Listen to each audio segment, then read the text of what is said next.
within Radical, it's now time that we start with the D of the letter, which is data-driven. One of the things that keeps surprising me is that we tend to think of ourselves as rational human beings who take rational decisions and are only sometimes a little bit sidetracked by our lizard brain that we still have in our head. But the fact is, all research in psychology and other areas basically shows that humans are storytelling machines. We're very much driven by our beliefs, and we often have irrational behavior, but we are extremely good at post-rationalizing what we're actually doing.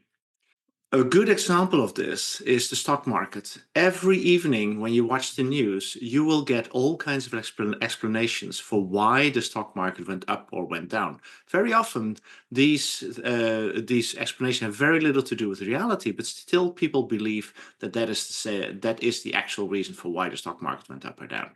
In companies, the same thing happens. We have the same pattern. People inside the company have a tendency to predict the impact of their actions, such as R&D investments or other things, other efforts that they take forward within the company.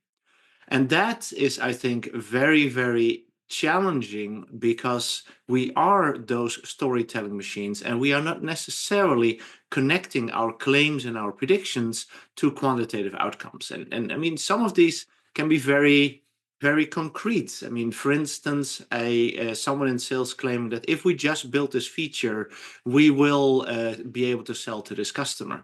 But very often, we actually do not go back and investigate whether the claim or prediction what was made at a certain point in time is actually did indeed lead to the outcomes that we were looking for. The best way that I know on how to get around this problem is by focusing on explicitly and intentionally defining the quantitative outcomes that we're looking for. In SaaS companies, especially in e-commerce, this is often an easy problem. The only thing that we really matter is conversion. I mean, the number of people that come to our website, and then the percentage of those people that actually buy something.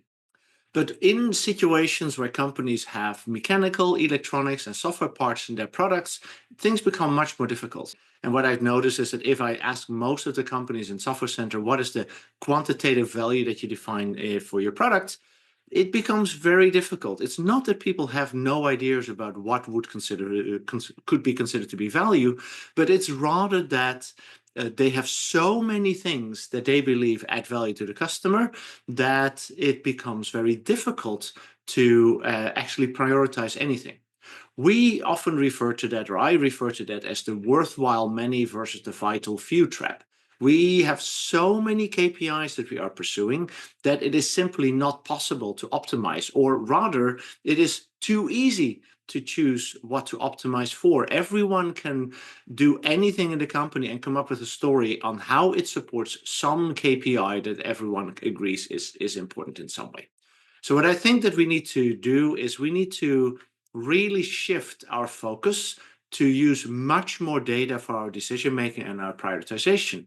But in order to do that, we first need to agree on what are the vital few KPIs that we are pursuing as a business. What are the key things that we absolutely need to move the needle on? And if we do, many other KPIs are downstream from positively doing that. And for that, I think we have to do three things.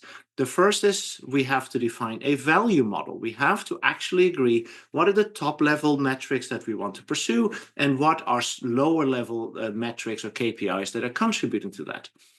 The second is that for everything that we plan to do, we need to quantify the expected outcome of our efforts. I mean, how will a certain effort drive a positive change in one or more of our vital KPIs, and how do we make sure that it doesn't jeopardize or kill any of the other KPIs?